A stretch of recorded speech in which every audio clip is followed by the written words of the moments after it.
और इसी बीच एक बड़ी खबर आपको बता दें कि चंडीगढ़ में हरियाणा बीजेपी की अहम बैठक होनी है। आज मौजूदा राजनीतिक हालातों को लेकर चर्चा की गई है।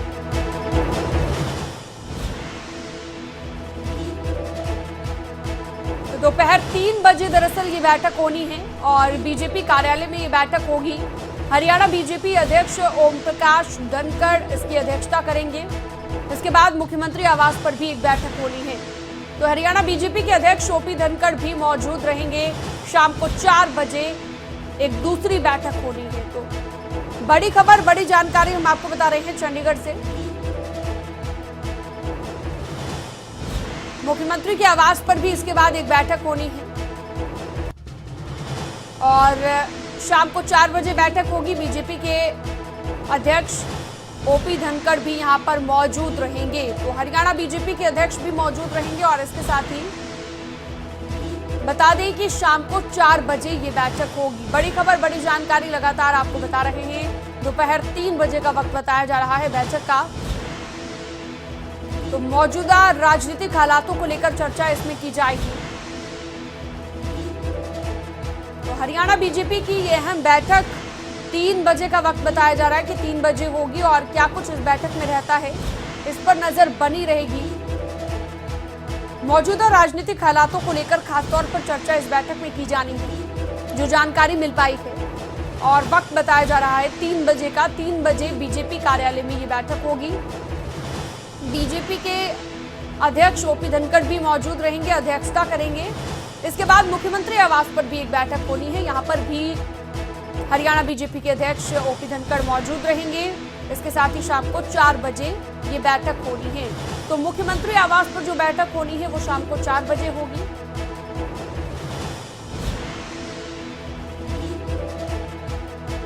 तो मौजूदा राजनीतिक हालातों को लेकर चर्चा की जाएगी।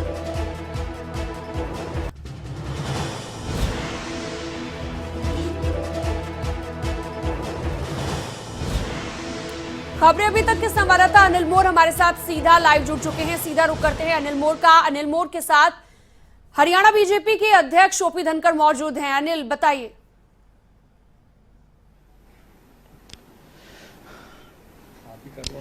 देखिए, बिल्कुल बैठक थोड़ी ही देर में शुरू हो जाएगी क्योंकि जो बैठकों का दौर है, कल आपने देखा कि तमाम विधायकों की बैठक हुई। आज जो बीजेपी की छोटी टोली है, थोड़ी ही देर में बैठक शुरू हो जाएगी। कल हरियाणा बीजेपी कार्यकारिणी की बैठक होगी। धनखड़ साहब बैठक के लिए पहुंच चुके हैं। जो संगठन मंत्री है राजू जी, वो भी इस बैठक के लिए आ चुके हैं। धनखड़ साहब से पहला सवाल, धनखड़ जी, यही सवाल है जो आज बैठक होनी है, छोटी टोली की बैठक है।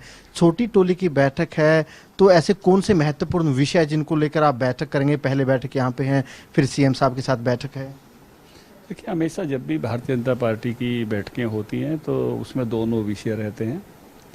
आगे आने वाले कार्यक्रमों के विषय सदैव रहते हैं, तो जो भी राजनीतिक हालात हैं उसके विषय भी रहते हैं, कार्यकर्ताओं के दायित्व के विषय भी रहते हैं। तो जो सब तरह का चिंतन छोटी बैठक में वो खुलकर हो जाता है कि भाई आने वाले समय की राजनीतिक स्थितियां, उसका विश्लेषण, आने वाले कार्यक्रम, उनके लिए जो जवाबदारियां तय की जाती हैं, जिम्मेवारियां दी जाती हैं, आगे के जो कैंपेन चलने हैं, और उसके साथ साथ व्यक्तियों को किस किस प्रकार से दायित्व देते हुए आगे बढ़ते जाना है, कौन कौन सा काम देते हुए बढ़ते जाना है, ऐसे सब विचार हम जब छोटी टोली में बैठते हैं तो विचार करते हैं। तो आपने कहा कि कार्यकर्ताओं को दायित्व की अगर बात की, सीधा सीधा से यही हुआ कि जो संगठन में आपने बड़े स्तर पर नियुक्तियां कर दी है, अब सरकार की बारी है क्योंकि बड़े स्तर पर वहाँ पर चेयरमैनियाँ खाली है। तो सीधा सा मतलब ये होगा जो चेयरमैनी किस तरीके से दी जाएगी, कार्यकर्ताओं को किन किन को एडजस्ट किया जा सकता है, सीधा सा मतलब तो यही हुआ। अभी तो संगठन के भी बहुत काम बाकी हैं। संगठन में भी मोर्चों की, सभी मोर्चों की अभी कार्यकारिणी बननी है। उसके साथ साथ जितने विभाग और प्रकोष्ठ बनने हैं उनकी प्रदेश स्तर की टोली बननी है।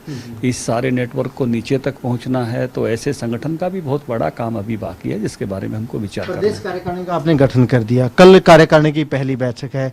कार्यकारिणी में किस तरीके के एजेंडे रहने वाले, क्योंकि उसमें आप राजनीतिक प्रस्ताव भी पारित करते हैं, आर्थिक प्रस्ताव भी उसमें रखते हैं, इस बार कौन से प्रस्ताव हो सकते हैं? देखिए, इस बार एक प्रस्ताव जो स्थिति कोरोना की आई थी, चुनौती प्रबंधन और सेवा, इस विषय का एक प्रस्ताव आ रहा है। और राजनीतिक जो स्थिति है, राजनीतिक और आर्थिक प्रस्ताव से अलग प्रस्ताव है कोरोना को लेकर। राजनीतिक स्थिति पर चर्चा होने वाली है, कोई प्रस्ताव पास करने वाले नहीं है। प्रस्ताव एक ही पास करने वाले हैं जो कोरोना की चुनौती जो आई उसको लेकर है, उसमें जो प्रबंधन हुए उनको लेकर है, जो पार्टी ने सेवा की उनको लेकर है, और आगामी भी जो विषय हैं उन सबको लेकर एक प्रस्ताव पारित होने वाला है। उसके अलावा जो प्रमुख नेता हैं उनकी राजनीतिक स्थिति पर उनके उद्बोधन होने वाले हैं। इसमें मुख्यमंत्री जी का भी उद्बोधन होने वाला है, हमारे प्रभारी जी का उद्बोधन होने, और आखिरी जो समारोह भाषण है वो राष्ट्रीय अध्यक्ष जगत प्रकाश नड्डा जी का होगा। और अगर देखा जाए पूरा का पूरा कार्यक्रम कैसा रहेगा, चंडीगढ़ में ही रहेगा, तमाम जिले वीडियो कॉन्फ्रेंस से जुड़ेंगे, वो किस तरीके से रहेगा? देखिए 6 स्थानों पर इस बैठक को विभाजित किया गया है। सभी कार्यकर्ता एक्चुअली अपने अपने जिलों के हिसाब से उपस्थित रहेंगे और 6 के 6 स्थानों को वर्चुअली जोड़ा जाएगा, जिससे एक स्थान पर अधिक संख्या नहीं हो, और सब आपस में कोरोना को ध्यान में रखते हुए इसलिए एक्चुअल और वर्चुअल का मिश्रण है ये बैठक। देखिए बड़ी बात धनखड़ साहब ने यहाँ पे कही, एक्चुअल और वर्चुअल का मिश्रण है। साथ ही बड़ी खबर यहाँ पे ये दी गई है कि जो प्रदेश कार्यकारिणी की बैठक रहेगी उस बैठक में कोरोना को लेकर प्रस्ताव रखा जाएगा, प्रस्ताव पारित किया जाएगा। वहीं बीजेपी के राष्ट्रीय अध्यक्ष जेपी नड्डा भी इस बैठक से जुड़ेंगे। जी अनिल, आपका बहुत बहुत शुक्रिया जो आपने तमाम बातचीत की ओपी धनखड़ के साथ, उसके लिए भी आपका बहुत बहुत शुक्रिया, और तमाम जानकारी उपलब्ध कराने के लिए शुक्रिया।